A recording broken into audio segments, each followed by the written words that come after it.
sou o Alfa e Ômega, diz o Senhor Deus, aquele que era e que há de vir, o Todo-Poderoso. Amados, quem é de Deus não se cansa orando. Quem é de Deus descansa orando. Depois desse momento de oração, eu me sinto restaurado, descansado. Se você tem algum problema e quando está orando você se cansa, tem algo errado na sua vida espiritual. Você está precisando de mais de Deus. Você está precisando desligar celular, desligar relógio, entrar no seu quarto, fechar a porta e fazer um clamor pessoal ao Senhor. Porque Deus está perto de nós. Mas nós podemos ficar longe dele. Deus está perto de nós, mas nós podemos ficar longe dele. Se não trabalharmos nessa comunhão com ele, em oração, e isso diariamente, irmãos. Aleluia? Para quando chegar aqui na congregação, a gente, todos juntos, transbordarmos da sua presença, porque já trazemos isso de casa quando viemos diante do Senhor. Então, invista na sua vida espiritual, porque é o único tesouro que nós vamos levar daqui dessa terra. Não existe nenhum outro tesouro que você vai levar dessa terra. Só aquilo que em espírito e em verdade o Senhor te conceder. Por isso a nossa maior riqueza jamais será material. Você investe muito, olha quanto tempo você gasta investindo no material e não vai levar nada. E mesmo que ganhe alguma coisa, tudo isso que você ganha não ajuda em nada a sua vida espiritual. Mas o que você ganha em espírito é tesouro que ninguém tira de você, que você leva para a eternidade.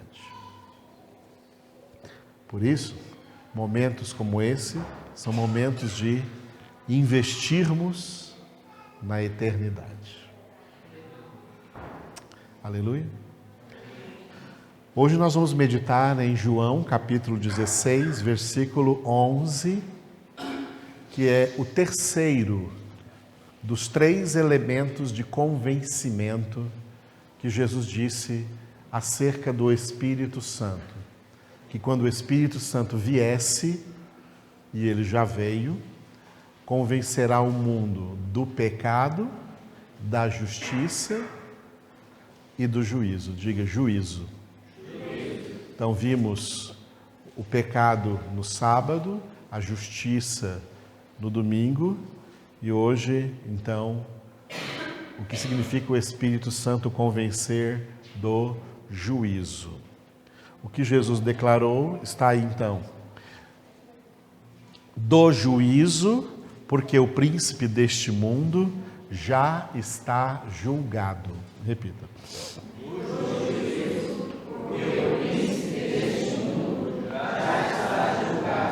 Mulheres. Do juízo, porque o príncipe deste mundo já está julgado. Só os homens aí. Do juízo, porque o príncipe deste mundo já está julgado. A última vez, todos juntos. Do juízo, porque o príncipe deste mundo já está julgado. Aleluia. A palavra julgado aqui significa condenado, tá? Para o príncipe desse mundo, que é um dos títulos de Satanás, um dos títulos bíblicos do diabo. Ele é o príncipe deste mundo, ele já está julgado, e julgado aqui significa condenado. Porque alguém estar julgado, pode ser que alguém foi julgado e foi absolvido, e alguém pode ser julgado e foi condenado. Para Satanás, para o diabo, esta expressão aqui, já está julgado, significa já está condenado. Deus já bateu o martelo. Deus, que é o justo juiz, já bateu o martelo em relação a Satanás e em relação a todos os demônios. O diabo e todos os anjos decaídos com ele, todos os demônios, eles, pela sua queda, pelo seu pecado, já entraram automaticamente em estado de eterna condenação. Já que a obra da salvação, que Deus, desde antes da fundação do mundo, elaborou em Cristo Jesus, ela não foi elaborada para salvar anjos. Ela foi elaborada só para salvar homens. Por isso, Satanás nunca vai ser salvo, os demônios nunca serão salvos, como os hereges colocaram naquele filme de Noé que fizeram aí, os demônios voltando para o céu. Isso não existe, tá? Isso é heresia. Satanás, o príncipe deste mundo, e os seus sequazes, seus seguidores, os demônios, os anjos decaídos, todos já estão em situação de eterna condenação. Por isso já está julgado. Julgar é um atributo de um juiz. E Deus é o justo juiz. É o que nós lemos no Salmo 11, versículo 7, se eu não me engano. Confira aí. Deus é justo. É o contrário, é? É 7:11. Eu sempre falo o contrário desse salmo. É o Salmo 7, versículo 11. Obrigado. Salmo 7, versículo 11. Deus é justo juiz. Tá? Deus, como justo juiz, ele tem em si mesmo a prerrogativa de julgar. E como juiz, Deus, como justo juiz, tá, já exerceu o seu juízo sobre anjos e sobre homens. Sobre anjos, os anjos decaídos, porque os anjos santos, os anjos que não decaíram, eles, uma vez que não decaíram, que não foram contaminados pelo pecado de Satanás, eles não entram em juízo, ou seja, eles não têm necessidade de serem julgados. Uma pessoa que vive inocente a vida toda não tem necessidade de ser julgada diante de um tribunal. Os anjos santos de Deus, que são a maioria dos anjos que ele criou, 2/3 dos anjos que Deus criou não decaíram, eles não entram em nenhuma espécie de julgamento, porque são inocentes, são anjos que mantiveram-se e continuarão assim por toda a eternidade no seu estado de santidade. E de acordo com Hebreus, capítulo 1, versículo 14, eles são espíritos ministradores enviados por Deus a serviço dos que hão de herdar a salvação. Deus envia os anjos para nos ajudar, para nos proteger, para nos guardar nesse combate espiritual que nós estamos, enquanto nós caminhamos aqui pelo vale da sombra da morte. Nós, como disse Davi, não precisamos temer mal nenhum, porque o Senhor está conosco.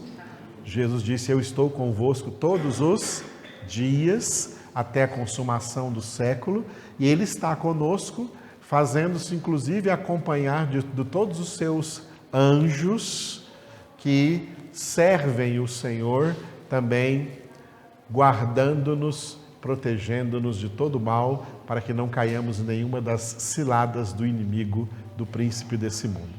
Esses anjos santos, portanto, não serão julgados, não entrarão em nenhum tipo de juízo, porque eles são santos. Embora Paulo coloque uma palavra muito enigmática em 1 Coríntios, dizendo que nós julgaremos os anjos. Nós não sabemos que tipo de julgamento será esse, e se esses anjos são os anjos santos ou se são os demônios, porque esse é um texto, um daqueles textos, a Bíblia tem alguns textos enigmáticos que são citados uma única vez e não são citados mais em nenhum outro livro da Bíblia. Então, como eles são citados uma única vez, não há como se construir acerca desses textos nenhuma doutrina. Então, aqui está, uma verdade que nós não sabemos como ela vai se cumprir, só quando nós estivermos com Jesus na glória, que nós julgaremos os anjos. Como será isso? Agora não sabemos, eu não sei, vocês não sabem, a Bíblia não diz. Só vamos saber na glória, quando estivermos lá e Jesus então nos mostrar como será esse julgamento de anjos e por que ele acontecerá e em que circunstâncias esse julgamento acontecerá. Mas Paulo fala isso. Paulo fala isso em 1 Coríntios, quando ele fala assim: será que vocês, como homens espirituais, não podeis julgar as pequenas coisas? Não sabeis que nós vamos julgar os anjos? Muito bem. Falando ainda de julgamento, Deus é o justo juiz. E como juiz, ele tem a prerrogativa de ou absolver ou de condenar. Os anjos decaídos automaticamente já estão condenados. Ok? Condenados. Dentre a humanidade, todas as pessoas da humanidade igualmente culpadas diante de Deus, independentemente do que fazem ou deixam de fazer, todos os seres humanos são igualmente culpados diante de Deus, como nós lemos em Romanos capítulo 3, versículo 23. Todos pecaram e carecem da glória de Deus. Repitam. Todos pecaram e carecem da glória de Deus. E o justo salário, Romanos 6, 23. O salário do pecado é a morte. Repita. O salário do pecado é a morte. Essa morte ali refere-se não à morte física, mas refere-se à condenação eterna, tá? Então, o salário do pecado é a condenação eterna. Todos os homens são igualmente culpados, porque eles já vêm ao mundo na situação de pecadores, O homem não é pecador porque cometeu algum pecado. Ele é pecador porque já vem ao mundo pecador desde a sua concepção.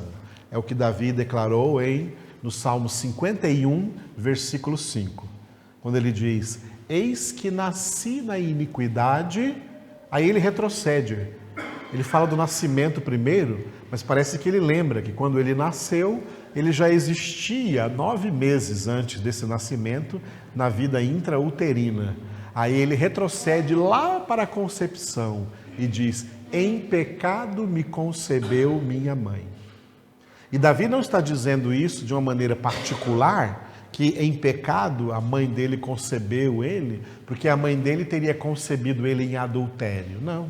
A mãe de Davi concebeu Davi no casamento com o pai de Davi, que era Jessé. Não foi concebido em pecado nesse sentido.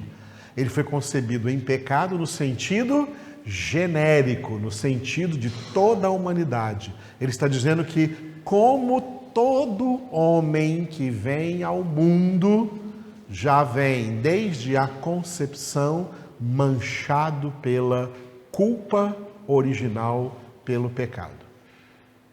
Daí por diante, não importa ou não importam que tipos de pecado cada um vai cometer. Esses tipos de pecados que são transgressões, que são cometidas, esses tipos de pecados, eles variam. Pode ter pecados maiores e pode ter pecados menores. Tanto faz. Ah, pastor, então existe pecadinho e pecadão? Existe pecadinho e pecadão. Jesus disse isso diante de Pilatos. Nós vamos ler aqui em João ainda, quando Jesus, mais para frente aí em João, quando Jesus for preso, ele vai comparecer diante de Pilatos e ele vai dizer para o governador romano na Judéia, Pôncio Pilatos: olha, quem me entregou a ti tem pecado maior que o teu. Então tem pecado maior e tem pecado menor. Isso são tipos de pecados na prática. Mas, olha só, independente dos tipos de pecados que qualquer ser humano cometeu, todos os seres humanos têm o mesmo grau de culpa diante de Deus. Não fique pensando que quem cometeu pecados mais absurdos é mais culpável diante de Deus do que quem cometeu só pecadinhos menos graves. Não. É nesse sentido que não tem pecadinho e pecadão, no sentido da culpabilidade. No sentido da culpabilidade, todos os seres humanos são igualmente culpados e todos são igualmente pecadores. O justo juiz, que é Deus, jamais seria injusto se fizesse com os seres humanos da mesma forma como já fez com o diabo e os demônios. Se já julgasse todos os seres humanos, impetrando a todos os seres humanos a justa condenação que todos merecem. Portanto, Deus não seria injusto de forma alguma se condenasse a todos. É aí que entra uma diferença grandiosa e misteriosa que surge na mente de Deus ainda antes da fundação do mundo, quando Ele baixou o propósito de criar o homem e dentro deste propósito Ele previu, Ele pré-conheceu que o homem iria cair em pecado. Apesar do pecado, Deus não cancelou o seu propósito na criação do homem, porque o propósito de Deus na criação do homem era formar dentre os homens verdadeiros adoradores que o adorem em espírito e em verdade. E como eu costumo dizer quando digo isso aqui, porque é só falar de verdadeiros adoradores, a primeira coisa que vem na cabeça das pessoas é cantor, é músico. Absolutamente nada a ver. Verdadeiro adorador não é cantor, verdadeiro adorador não é músico, e verdadeira adoração não é música e não é cantar. Verdadeira adoração é obedecer. Verdadeira adoração é obediência. Quem obedece a Deus, quem obedece à palavra de Deus, é verdadeiro adorador. O pecado entrou no mundo por uma desobediência, que é o contrário da adoração. Se a adoração é obediência, desobediência é contrário da adoração? Quem consegue falar aí? Muito bem. Profanação. Adão e Eva profanaram o nome de Deus. Porque eles tinham a ordem. O Senhor Deus lhes deu essa ordem. Vocês podem comer de todas as árvores que estão aí no jardim, porque todas essas árvores vão fazer bem para o seu corpo, e vocês podem comer da árvore que eu coloquei ali, que é a árvore da vida, porque ela vai ser bem para a sua alma. A árvore da vida representava Jesus, representava a palavra de Deus, mas vocês não podem comer da árvore de prova que eu coloquei aí. Eu coloquei uma árvore aí para provar vocês. A árvore do conhecimento do bem e do mal é a árvore de prova. Dela vocês não podem comer. Não comam dela, porque no dia em que dela comeres, vocês vão morrer. Adão e Eva tinham claramente a ordem de não comer. E eles comeram. Caíram em tentação e comeram. Ou seja, diante da prova, eles foram reprovados. E como eles eram o protótipo da raça humana, aquela prova não era uma prova pessoal, mas era uma prova natural. Era uma prova não para a pessoa de Adão e nem para a pessoa de Eva. Eles estavam ali representando todos os seres humanos. Quando eles desobedeceram, toda a natureza humana desobedeceu. Por isso, pelo pecado de um só, todos se tornaram pecadores. Todos se tornaram igualmente pecadores. Quem foi reprovado no jardim do Éden não foi meramente Adão e Eva, mas quem foi reprovado no jardim do Éden foi a natureza humana. Toda a natureza humana pecou. Diferença entre homens e anjos. Todos os anjos não pecaram. Só uma terça parte. Mas a natureza humana, todos pecaram. E carecem da glória de Deus, e destituídos foram da glória de Deus. No entanto, sabendo disso, Deus mesmo assim não desistiu do seu propósito de criar o homem e de buscar no meio dessa humanidade, mesmo pecadora, os seus verdadeiros adoradores, que hão de adorá-lo em espírito e em verdade. Era lá que Deus já estava fazendo, lá antes da fundação do mundo, que Deus já estava fazendo aquilo que Jesus disse para a mulher samaritana em João capítulo 4. O Pai está procurando verdadeiros adoradores, que o adorem em espírito e em verdade. Deus é espírito e importa que os seus adoradores o adorem em espírito e em verdade. Quando que o Pai estava procurando agora? Não, ele estava procurando antes da fundação do mundo.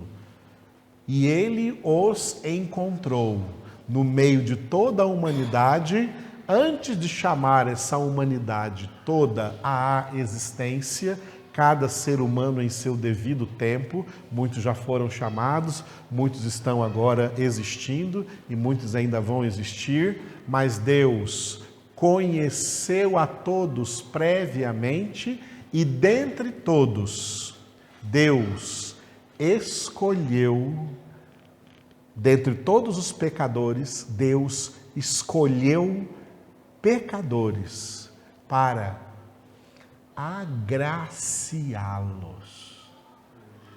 com a obra da salvação. Para que estes agraciados sejam o cumprimento do seu propósito, transformando-se de pecadores em filhos obedientes a Deus, obedientes à sua palavra, para assim adorá-lo em espírito e em verdade. Como justo juiz, Deus planejou trazer para estes poucos escolhidos, não o julgamento de condenação, mas um julgamento de absolvição. Mas Deus não absolve ninguém de pecado, porque se cometeu o pecado, o salário do pecado é a morte. Para receber o perdão de Deus, alguém tinha que tomar o lugar de todos esses escolhidos, para que o pecado desses escolhidos fosse castigado nessa pessoa. Por isso, como Adão nos representou no jardim do Éden e falhou, Jesus nos representou na cruz e não falhou. Jesus nos representou na cruz do Calvário. E na cruz do Calvário, Jesus sofreu a condenação que era para nós, para que nós recebêssemos, então, o perdão de Deus. Lembrando, então, que o perdão de Deus não é o cancelamento do castigo. Não existe cancelamento do castigo. Todo pecado merece castigo e todo pecado recebe castigo. Só que no plano da salvação, Deus fez com que o castigo para o pecado dos seus eleitos recaísse sobre o seu Filho Jesus. O único homem, feito homem, sem a mancha do pecado original, sem receber a influência adâmica, concebido por obra do Espírito Santo e nascido Filho de Deus puro, único homem puro, que foi também, como o primeiro Adão, tentado em todas as coisas, mas ele não caiu na tentação, ele rebateu, resistiu a Satanás, rebatendo as tentações, dizendo, está escrito. Usando a espada do Espírito, a palavra de Deus, para nos salvar. Por isso, o próprio Jesus vai dizer que aqueles que então, recebem por meio do seu sacrifício o perdão de Deus, eles não entram em juízo. Eles passam automaticamente da morte para a vida. E por isso Paulo escreve em Romanos 8:1, de agora em diante, pois, nenhuma condenação há para os que estão em Cristo Jesus. Não é para todo mundo, não. É para os que estão em Cristo Jesus. Os que estão em Cristo Jesus são milagrosamente, misteriosamente, livres da justa condenação, para ganhar salvação, uma vez que alguém tomou sobre si a sua condenação. Esse alguém foi Jesus. Amém. Aleluia. Glória a Deus. Para que nós não entremos mais em juízo. E é por esta razão, amados, que nós não devemos nos acomodar. Porque se Deus nos elegeu, se Deus nos escolheu para a salvação, Ele fez isso, como está escrito em Efésios, capítulo 1, versículo 4, Ele nos escolheu em Cristo antes da fundação do mundo para sermos santos e irrepreensíveis diante dele em amor. Para sermos santos. Por isso, uma vez alcançados pela graça da salvação, nós temos a responsabilidade. Essa é a nossa responsabilidade diante do plano da salvação. Nós temos a responsabilidade de cooperar com Deus, trabalhar juntamente com Deus na nossa santificação, sem a qual ninguém verá o Senhor. Nos santificar, e Deus nos dá um prazo para isso, todos os dias da nossa vida. Cada dia da nossa vida, cada dia que nós vivemos, está dentro do prazo que Deus está nos dando para trabalharmos com Ele na obra da nossa santificação.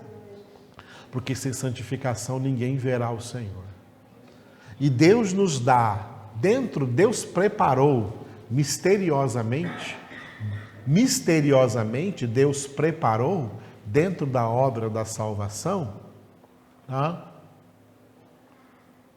maus exemplos e bons exemplos. Deus nos preparou uma maioria de maus exemplos e uma minoria de bons exemplos. A maioria de maus exemplos são pessoas que também são agraciadas com a salvação, recebem Jesus Cristo em suas vidas, recebem o Espírito de Deus nas suas vidas, têm conhecimento da palavra de Deus em suas vidas, mas perderão a salvação. Estes maus exemplos, que são muitos, são aqueles aos quais Jesus denominou de muitos chamados. Os muitos chamados, aqui, nesse caso, não são falsos crentes. Existem falsos crentes, mas os muitos chamados não são falsos crentes. Um falso crente é alguém que nunca foi convertido, nunca foi alcançado pela graça. Ele só se infiltrou no meio aí de crentes, no meio de igreja, mas nunca foi convertido. E está dando uma de crente. Isso é um falso crente. Então não confunda o falso crente com os muitos chamados. Os muitos chamados não são falsos crentes, são verdadeiros crentes, mas são crentes relaxados.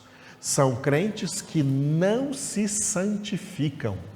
São crentes que não cooperam com Deus na obra da sua santificação e por não cooperarem com Deus na obra da sua santificação, eles entristecem o Espírito Santo. E eles continuam não cooperando com Deus, continuam entristecendo o Espírito Santo até o ponto de apagar o Espírito Santo da sua vida. Significa que o Espírito Santo que um dia habitou nesses muitos chamados, vai sair deles. E quando o Espírito Santo de Deus sair deles, não volta mais. Eles vão cair no mesmo julgamento de Satanás. Satanás e os demônios estiveram em posição de santidade e decaíram dessa posição definitivamente para uma posição de condenação. Os muitos chamados, essa maioria de crente idólatra e carnal que tem por aí, que não gosta de Bíblia, que rejeita o conhecimento de Deus, que não se santifica porque acha que não precisa, essa maioria de crente aí, esses muitos chamados, eles também foram colocados por Deus num estado de santidade, mas como Satanás e os demônios, eles também vão decair desse estado porque não vão se santificar e não se santificando, receberão a mesma condenação de Satanás, porque eles vão cair na apostasia, que equivale ao pecado contra o Espírito Santo, pecado que não tem perdão, pecado que o apóstolo João chama em 1 João 5 de pecado para a morte, e que João diz ali, eu não digo que nem ore por esse mais, porque esse não tem mais jeito. Isso é tão grave, irmãos, tão sério, porque isso é o destino dos muitos chamados. Por isso, os muitos chamados são os maus exemplos. Por que Deus Por que Deus salva? Por que Deus faz com que esses muitos chamados experimentem salvação para depois vir a perdê-la? Para mostrar para nós esse exemplo, para que nós não caiamos no mesmo exemplo de insubordinação, no mesmo exemplo de desobediência, no mesmo exemplo de rebeldia que todos eles caíram. Um deles foi o rei Saul. O rei Saul recebeu a unção de Deus, recebeu o Espírito de Deus para ser o primeiro rei de Israel.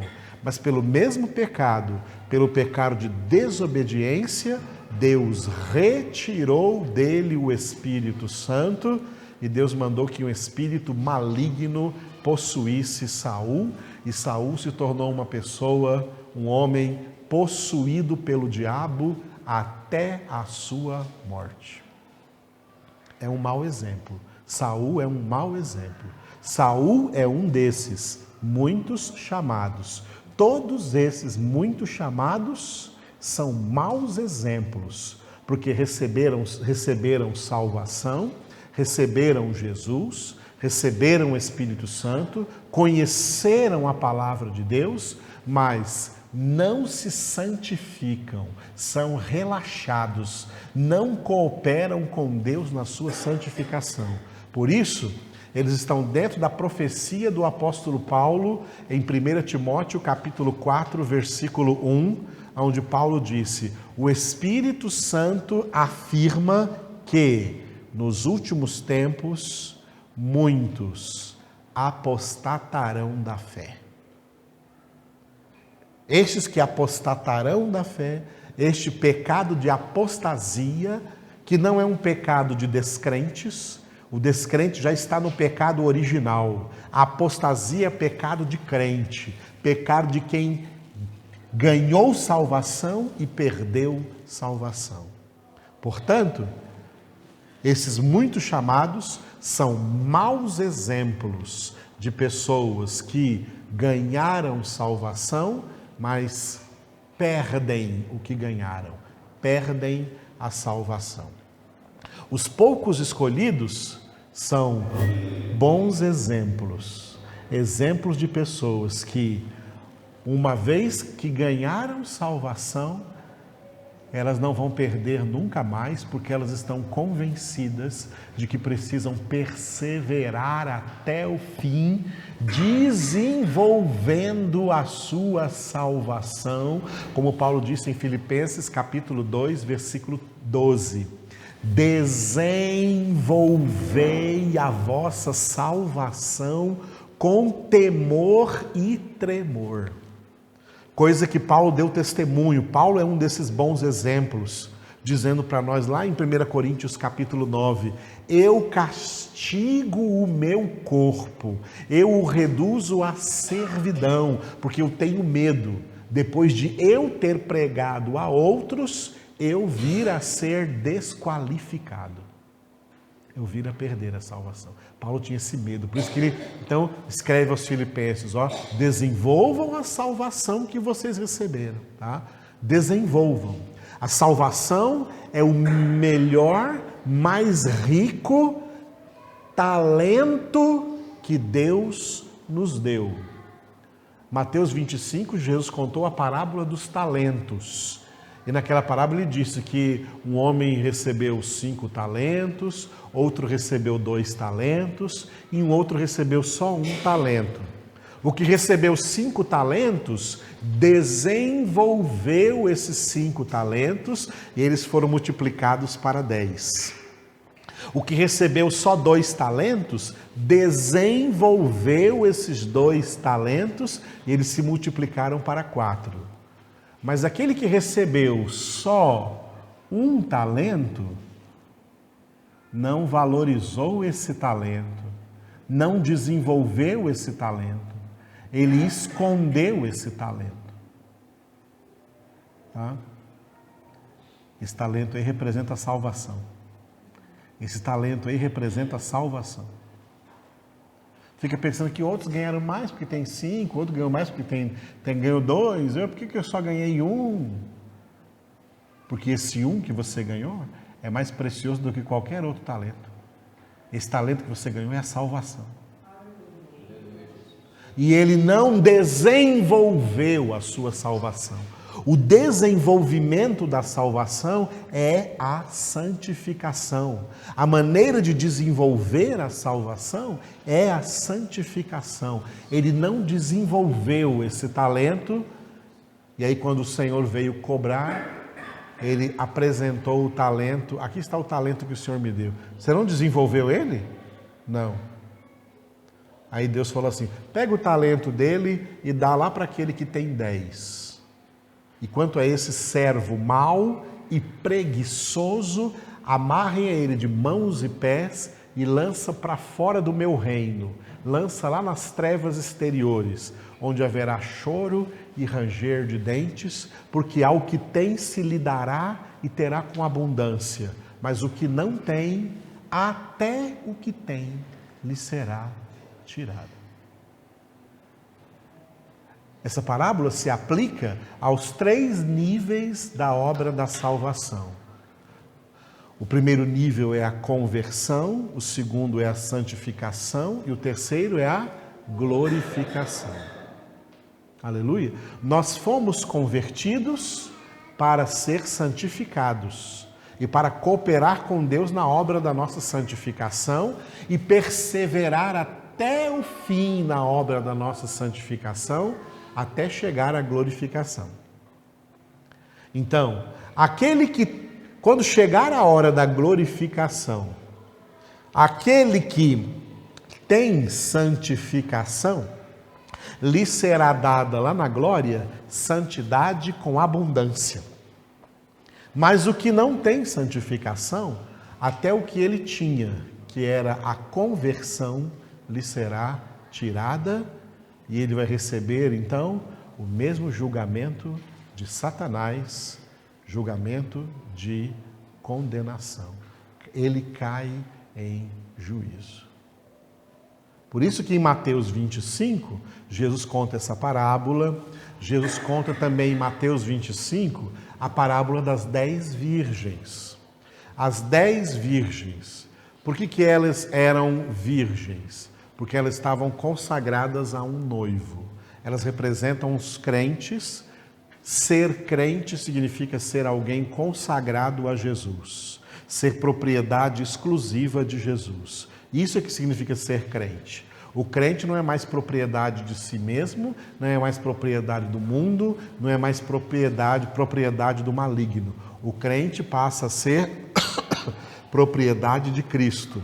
Paulo diz em 1 Coríntios 6, fostes comprados por alto preço, por isso não sois de vós mesmos, não pertenceis a vós mesmos. O crente não anda por aí como os descrentes, que fica dizendo assim: a minha vida é minha, eu faço da minha vida o que eu quiser. O corpo é meu, eu faço do meu corpo o que eu quiser. As pessoas que falam isso, elas já são de Satanás. Elas pertencem ao diabo. E elas, juntamente com o diabo, elas estão em estado de condenação. O crente sabe que ele não pertence a si mesmo. Ele é propriedade de Deus. Ele é propriedade exclusiva do Senhor. Ele não faz a vontade dele, ele faz a vontade do seu Senhor. Ele obedece o seu Senhor. Então, isso é representado na parábola das 10 virgens pela virgindade delas. Elas são 10 virgens porque elas pertencem àquele noivo. Elas pertencem, estão prometidas, estão consagradas àquele noivo. As 10 recebem uma lâmpada acesa. As 10 virgens recebem por igual. As 10 recebem uma lâmpada acesa. A lâmpada acesa que elas recebem é a conversão. Porque a conversão é quando Deus nos tira das trevas para a luz. Jesus é a luz. Estamos em Cristo, estamos na luz. Então, as 10 virgens foram tiradas das trevas para a luz. Agora vem a diferença. 5 delas eram tolas e 5 eram prudentes. As prudentes, além da lâmpada que elas ganharam, elas buscaram adquirir azeite de reserva. O azeite é o que mantinha as lamparinas acesas, era o combustível para manter as lâmpadas acesas. As tolas ficaram com preguiça, achavam que isso não era necessário. Vocês são fanáticas, estão buscando esse combustível aí para quê? Não precisa desse azeite todo, não. A lâmpada é suficiente. Então, as tolas representam os muito chamados. Receberam conversão, mas não buscam o azeite. O azeite representa a santificação. As prudentes receberam a conversão, a lâmpada, e elas buscam o azeite, elas buscam a santificação. O texto diz que as 10 caíram no sono. As 10 dormiram, só que é um sono diferente. O sono dos justos e o sono dos injustos. Tem o sono justo e tem o sono injusto. O sono justo é aquele, como diz lá no Salmo, né? Deita sua cabeça e logo pega no sono. Porque o Senhor está com ele. Porque ele cumpriu naquele dia toda a justiça. Porque ele buscou naquele dia todo o azeite que ele tinha que buscar. Ele se santificou naquele dia, o máximo que ele podia santificar. Então à noite ele pode deitar a cabeça no travesseiro com tranquilidade, porque ele se santificou bem naquele dia. Esse é o sono justo. As virgens prudentes caíram no sono, mas o sono delas era um sono justo, porque elas estavam dormindo ali, né, com a sua lâmpada acesa e com o seu azeite de reserva. Mas as virgens tolas também caíram no sono, só que não é um sono justo, é um sono da injustiça. Dormiram, é o sono da irresponsabilidade. Dormiram sem realizar o trabalho que deveriam realizar. Dormiram sem buscar o azeite, dormiram sem se santificar. Esse sono aí é chamado de torpor espiritual. É o que muitos crentes estão passando agora, estão espiritualmente adormecidos. Eles não têm mais amor, não têm mais aquele fogo, aquele zelo espiritual em seus corações para louvar a Deus, para meditar na sua palavra, não têm desejos por Deus, não têm esse carinho por Deus, não têm essa inclinação para o Senhor. É um crente carnal, tá? Um crente carnal. Estão dormindo, tá? Estão dormindo o sono da morte. Aí tocou a trombeta, chegou o noivo. Quando chegou o noivo, as prudentes se levantaram, elas tinham a sua conversão, a lâmpada, elas tinham a sua santificação, azeite de reserva, alimentando essa lâmpada, e elas então estavam preparadas para entrar nas bodas e se casar com o noivo. As tolas viram que as suas lâmpadas se apagaram, elas estavam de novo nas trevas, porque não tinham azeite, e pediram azeite para as prudentes. E as prudentes falaram: não podemos compartilhar com vocês, senão não tem suficiente nem para nós, nem para vocês. Por que significa isso? Qual o significado disso? O significado disso é que a santificação é pessoal. Quem se santificou não consegue repartir a sua santificação com quem não se santificou. Não santificou, não vai aproveitar da santificação de outro, porque a santificação é pessoal. Ouviu? O marido não santifica a mulher, não.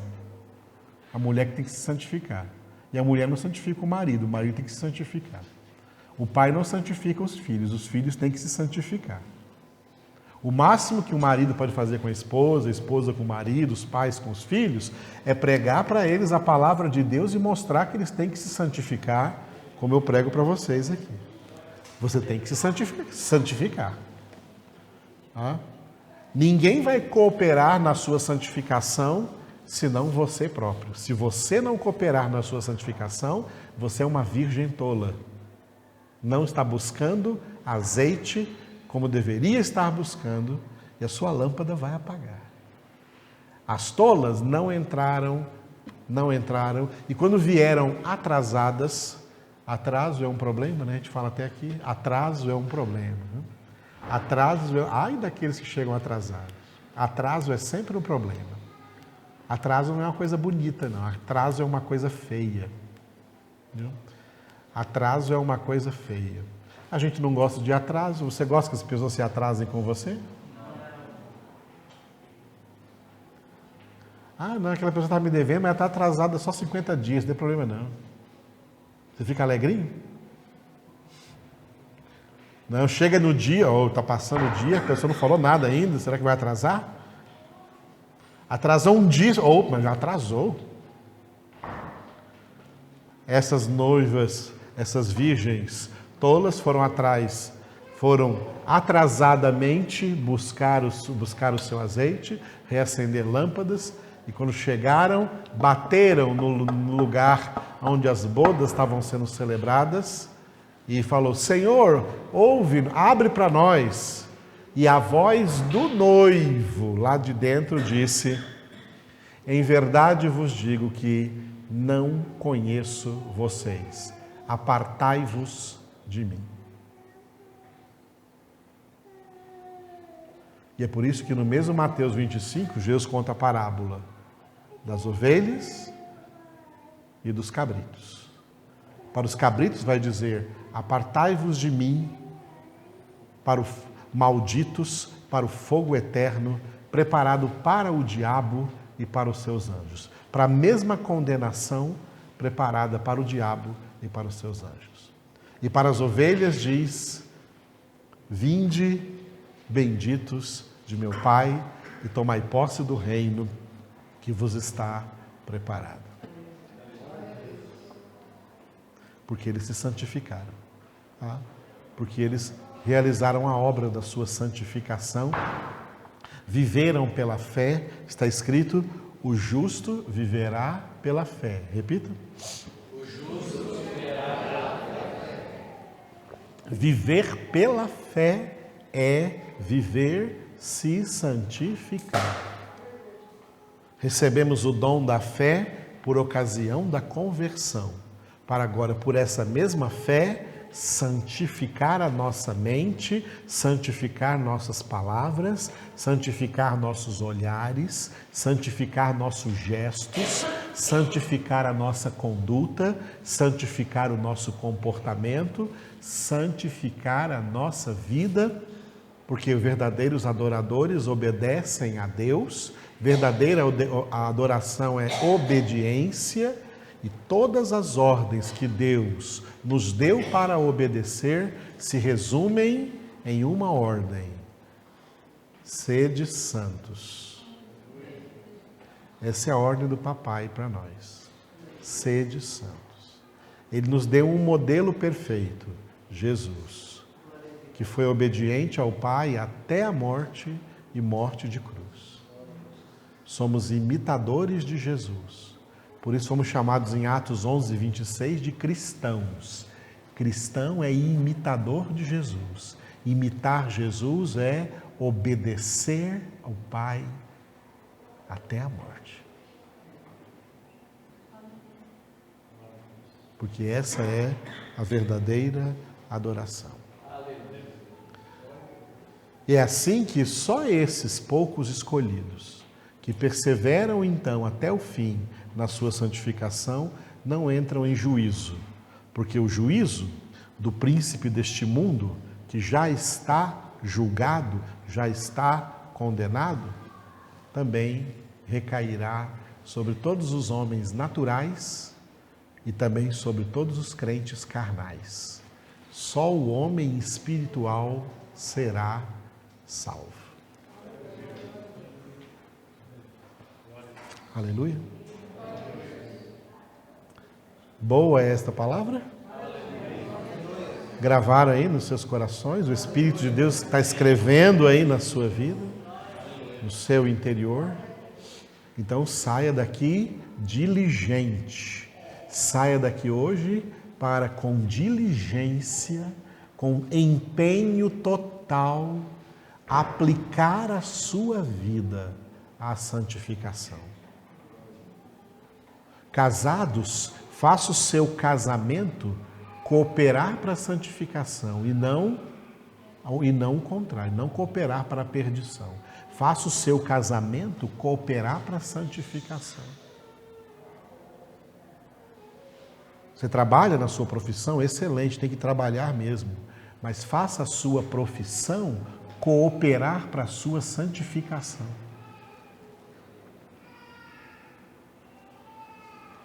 Faça o dinheiro que você ganha cooperar para a sua santificação.